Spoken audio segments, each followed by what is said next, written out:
L'article L622.1 dans la ligne de mire de nombreuses associations aujourd'hui. Ce projet de loi prévoit 5 ans de prison et 30 000 € d'amende pour toute personne qui aiderait un sans-papier. Pour Pierre Grenier, délégué régional de la CIMAD, la situation est grave. La solidarité est en train de devenir un délit.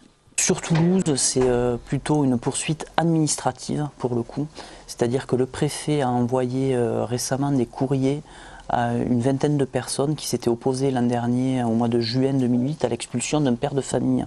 Ces personnes se sont opposées à l'expulsion au niveau de l'aéroport de Blagnac et aujourd'hui font l'objet d'une mesure visant à leur faire payer une amende de 750 €. La France serait-elle en train de durcir ses lois sur l'immigration? Pour Morad, cela ne fait aucun doute. En novembre 2002, cet Algérien arrive à Toulouse. Cadre supérieur, il va travailler 2 ans au sein d'une grande société. Puis c'est la descente aux enfers. Problème de santé, contrat terminé, titre de séjour non renouvelé. Depuis 1 an, il est sous le coup d'une reconduite à la frontière.